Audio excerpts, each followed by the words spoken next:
जय गुरु जी, शुक्राना गुरु जी। शुक्राना सत्संग शेयर करने से पहले मैं गुरु जी का मंत्र जाप करूंगी। ओम नमः शिवाय, शिव जी सदा सहाय। ओम नमः शिवाय, गुरु जी सदा सहाय। जय गुरु जी, शुक्राना गुरु जी।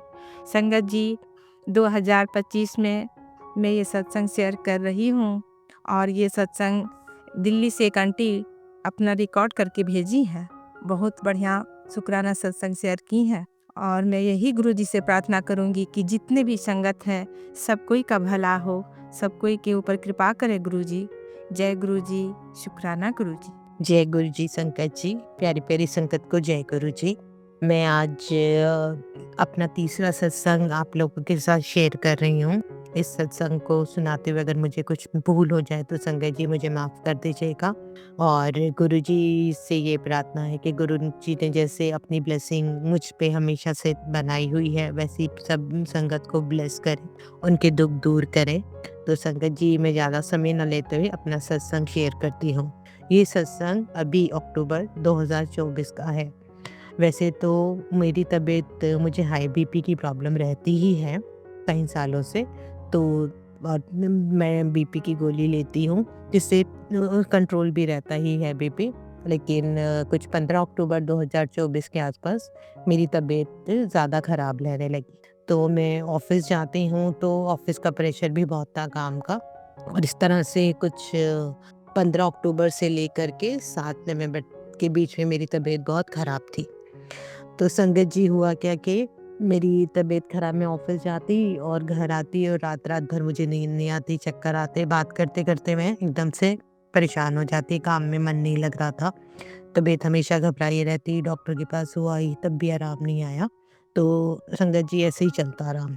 उसके बाद कुछ 25 अक्टूबर के आसपास की बात है कि मैं ऑफ़िस गई, मेरी तबीयत सुबह से ही बहुत ख़राब थी। डॉक्टर के पास आने के बाद मैंने फिर ऑफ़िस चली गई और फिर मेरे हस्बैंड ने कहा कि तू शाम को जल्दी आ जाना, तो तबीयत ठीक नहीं है।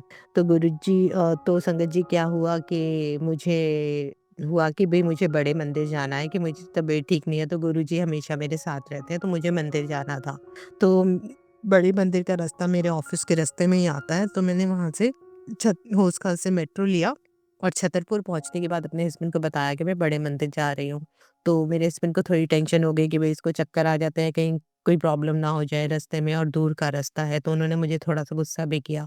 पर उनको पता था कि गुरुजी का नाम लेके इसको जाना है, तो रुकेगी नहीं, तो वो मैं मंदिर चली गई। तो मैंने कहा नहीं मैं ठीक हूँ। यहाँ तक कि मेरे हाथ में लैपटॉप का बैग भी था, दूसरा वाला बैग भी था, पर गुरुजी ने हिम्मत दी और मैं बड़े मंदिर पहुँची। बड़े मंदिर पहुँचने के बाद संगत जी क्या होता है कि जब आपको पता है कि जहाँ हम अपने जोड़ा घर के पास आगे जाते हैं, तो वहाँ गुरुजी का जल प्रसाद जो गिलास में दिया जाता है, तो वहाँ पे वो ख़त्म हो गया था और भीड़ थी उस दिन वहाँ पे, तो वो नहीं दे रहे थे किसी को भी। तो अचानक से मैं भी आगे चली गई हमेशा की तरह, कि जब नहीं मिलता तो वहाँ पे कुछ उनको ज़बरदस्ती से तो बोल नहीं सकते। तो अचानक से मन में जैसे गुरुजी ने ही आवाज़ डाली कि तू जल प्रसाद माँग ले। पर डरते-डरते मैंने सेवादार को बोला कि भई अगर आप मुझे बिल्कुल 1 घूँट वो जल प्रसाद दे दीजिए, मेरी तबीयत ठीक नहीं है। तो संगत जी वो सेवादारों ने मुझे भर के वो 1 गिलास पूरा भर कर के वो जल प्रसाद दे दिया। ना उन्होंने मुझे कुछ गुस्सा किया कि ख़त्म हो गया या अब नहीं है। उन्होंने मुझे दे दिया और उन्होंने बोला आप साइड में होकर पी लीजिए, और मैंने वो पूरा जल प्रसाद पी लिया। उसके बाद मुझे बहुत सुंदर मंदिर में दर्शन हुए और दर्शन करके मैं वहाँ से ठीक-ठाक वापस भी आ गई घर। मुझे कोई चक्कर नहीं आए, कोई प्रॉब्लम नहीं हुई, मैं घर आ गई। फिर उसके बाद अगले दिन मैं फिर ऑफ़िस गई और इस तरह से मतलब तबीयत मेरी ऊपर-नीचे ही थी। तो इसी तरह से मतलब पहले से थोड़ा आराम था, लेकिन पूरी तरह फिर भी ठीक नहीं थी। तो संगत जी मैं सोचती इसी बीच दिवाली भी आई, 25 अक्टूबर के बाद दिवाली भी आई, और उसके बाद क्या हुआ कि दिवाली वाले दिन भी मतलब मैं कुछ ज़्यादा नहीं, मैं अपने घर में लेटी रही, कुछ 5 बजे के आस-पास मैं उठी और दिए वगैरह मैंने करा कि भई ये दिवाली का दिन है, ऐसे तो नहीं लेटे रह सकती।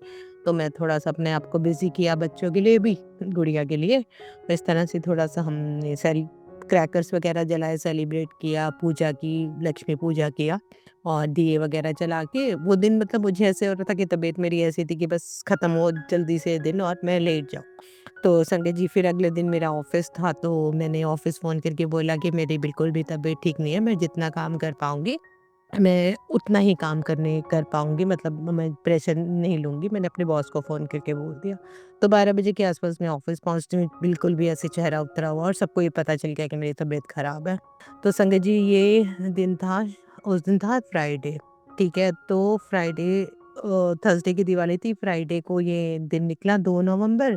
उसके बाद उसके बाद आपका 3 सैटरडे मैंने आराम किया और टीके वाले दिन भी हम लोग गए, उस दिन भी मेरी तबीयत पूरी तरह ठीक नहीं थी, बस थोड़ी ठीक थी। तो मैं अपने ब्रदर वगैरह के घर गई टीका करने के लिए, तो सब ठीक था, सब बातें कर रहे थे, हम सारे भाई-बहन इकट्ठे बैठे थे, तो अचानक से मुझे चक्कर आया और मैं वहीं सोफ़े पे गिर गई।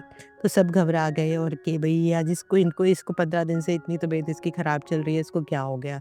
फिर भी चलो गुरुजी का नाम लिया, जल प्रसाद लिया और ठीक है, मैं थोड़ी देर में ठीक हो गई। फिर मैं घर आ गई और उसी दिन संगत जी गुरुजी का एक सत्संग भी था हमारे घर के सामने वाले घर में, उनके बेटे की शादी थी, तो वहाँ पर सत्संग था गुरुजी का। तो मुझे वहाँ जाना था, मतलब गुरुजी का नाम है तो बस ये बोला कि गुरुजी आप हिम्मत देना, ये ना हो कि मैं वहाँ चक्कर खा के गिर जाऊँ या मैं प्रसाद ना खा पाऊँ, तो बस आप मेरे संग-संग ही रहना। तब उन्होंने बुलाया, अच्छा भी नहीं लगता कि नहीं जाऊँगी, तो इसीलिए। तो गुरुजी का नाम लेके मैंने वो सत्संग भी बहुत ही अच्छे से अटेंड की, मुझे वहाँ कोई चक्कर नहीं आया और सब अच्छे से हो गया और किसी को भी ये भी यहाँ तक ये भी नहीं लगा गुरुजी की मेहर से कि मैं बीमार हूँ या मुझे कोई दिक्कत भी है, जिस हिसाब से मेरी 15 दिन से तबीयत खराब चल रही थी। तो संगत जी फिर मैं घर आ जाती हूँ, तो कुछ 3 से 5 या 6 बजे तक सत्संग होता है, मैं घर आ जाती हूँ, सब ठीक होता है। उसकी थोड़ी देर के बाद मेरी कोई 9 बजे के आस-पास तबीयत खराब होती है और मेरे हस्बैंड मुझे हॉस्पिटल ले जाते हैं और मैंने उनको बोला कि आप मुझे ले जाओ, मेरे से बर्दाश्त नहीं हो रहा। हम वहाँ जाते हैं तो वो कहते हैं कि भई जो भी दिक्कत आपने बताई है, एक तो इनको बीपी हाई हो रहा है और स्ट्रेस भी है, स्ट्रेस मेरे पास ज़्यादा ऑफ़िस का ही था काम का, तो इस तरह का स्ट्रेस था मेरे पास। तो मेरे फ़ोन वगैरह भी होते हैं, हम लोग ट्रैवल लाइन में हैं तो इस तरह से। तो उन्होंने बोला एडमिट, तो जैसे ही उन्होंने एडमिट के लिए बोला मैंने कहा नहीं मुझे घर जाना है, मुझे एडमिट नहीं होना। तो हम लोग वापस आ गए, पर संगत जी वही है कि एक औरत सोचती है मैं एडमिट हो जाऊँगी, ऑफ़िस कौन देखेगा, घर कौन देखेगा, ये ड्यूटियाँ कौन करेगा। तो इस तरह से मैं वापस आ गई, लेकिन रास्ते में भी मेरी तबीयत हल्की बहुत वैसी ही रही। अगले दिन ये मोती नगर में कालरा हॉस्पिटल है, वहाँ गए थे हम। तो उन्हीं डॉक्टर का क्लिनिक है वहाँ पे, तो मेरे हस्बैंड ने को लग गया कि अभी इसकी तबीयत इतनी ख़राब है कि हॉस्पिटल वाली बात हो गई है। तो अगले दिन वही डॉक्टर के वहाँ पर वो उनके क्लिनिक में ले गए। तो उन्होंने हमें दवाइयाँ वग़ैरह लिख दी और टेस्ट वग़ैरह किए, तो मुझे जहाँ तक ये डर हो गया था कि मेरे हार्ट में कोई प्रॉब्लम है, क्योंकि मुझे वहाँ पे पेन रहता ही था कि भई अब तो कोई हार्ट की ही प्रॉब्लम होगी है बीपी के बाद और इसी वजह से ही चक्कर वग़ैरह आ रहे हैं। तो मन बड़ा उदास था, सुबह हम डॉक्टर के गए और कि अब कोई नई बीमारी हम लेकर के घर ज़रूर आ जाएँगे। तो संगत जी ऐसे करके वो दिखा लाए, दवाई वग़ैरह उन्होंने कहा दो और चेंज करी दवाइयाँ जो मैं जिस डॉक्टर से पहले ले रही थी, तो अब उन्होंने दूसरी लिख कर दी। तो उसके बाद मेरी तबीयत फिर वही कि मैं कह रही हूँ कभी ठीक हो रही है, कभी ख़राब हो रही है। फिर मेरे को ऑफ़िस का काम करना था, लैपटॉप मेरे पास ही था, तो मैं घर से काम कर रही थी। सब ठीक था संगत जी, कोई 3-4 बजे के आस-पास मैं सो गई दवाई लेके और जैसे ही मैं उठी, उस दिन की बात है, ये बात है आपकी 3-4 तारीख की बात है।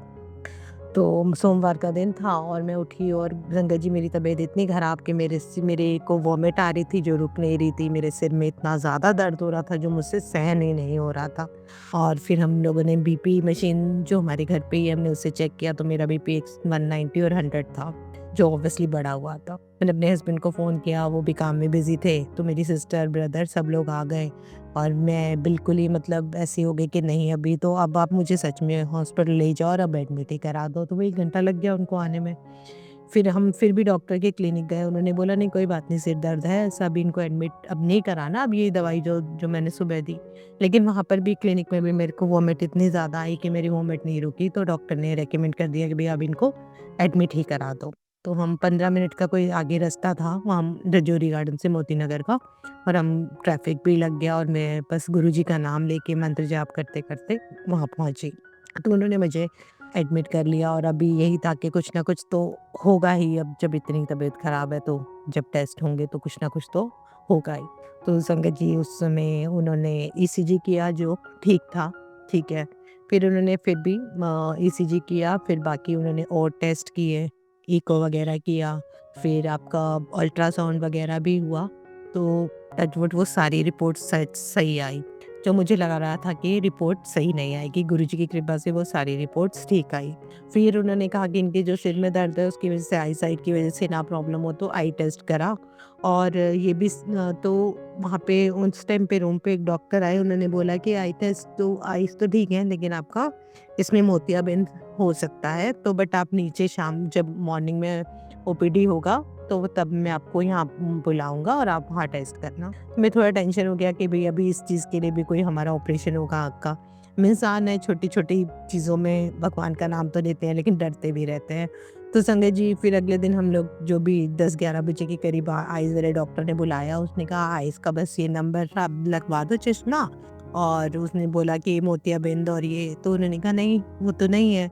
और मैं और मेरे हस्बैंड हैरान कि कल तो आपने बोला था, तो कह रहे नहीं मैंने तो नहीं बोला, ऐसा कुछ भी नहीं है आपकी आइज़ में, आप सिर्फ अपनी आइज़ का चश्मा बनवा लीजिए इस नंबर का। तो संगत जी कुछ 2 दिन हॉस्पिटल से रहने के 2 दिन, हाँ 2 रातें और 3 दिन रहने के बाद वहाँ पे मेडिक्लेम वगैरह था हमारा, वो भी क्लियर हो गया, और तीसरे दिन मैं आई और मेरी सारी रिपोर्ट्स वगैरह जो थी वो ठीक आई गुरुजी की कृपा से, और गुरुजी ने हमेशा मेरा साथ दिया है। तो ये सत्संग मैं बहुत टाइम से सोच रही थी कि शेयर करूं, और पहले ही भी आपसे 2 सत्संग मैंने शेयर करे हैं, मेरे घर लेने का सत्संग, मेरी डुगरी बस वाला सत्संग, फिर दुबई वाला सत्संग, और आज ही मेरा चौथा सत्संग मैं आपसे शेयर कर रही हूँ। तो गुरुजी कहते हैं विश्वास है तो सब कुछ है, और विश्वास नहीं तो कुछ भी नहीं। तो विश्वास, गुरुजी पे विश्वास रखिए संगत जी।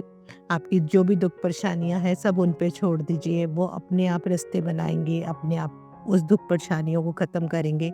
वो आप हमसे सिर्फ़ ये माँगते हैं कि हम उन पे विश्वास रखें, और गुरुजी हमसे कुछ नहीं माँगते। ना उन्होंने हमें किसी वहमों में डाला है, ना किसी तरह का कुछ वो कहते हैं व्रत रखो, वहमों से दूर रहो। एक नाम ही उन्होंने कहा है और एक उनका मंत्र जाप है, ओम नमः शिवाय, शिव जी सदा सहाय, ओम नमः शिवाय, गुरु जी सदा सहाय। तो ये मंत्र जाप करके आप अपनी दुख परेशानियाँ उन पे छोड़ दो, फिर बस देखो कि वो कैसे आपकी दुख परेशानियाँ दूर करते हैं। और संगत जी कुछ भी भूल चूक मुझसे सुनाने में हो गई हो तो मुझे माफ़ कर दीजिएगा। जय गुरु जी, शुक्राना गुरु जी।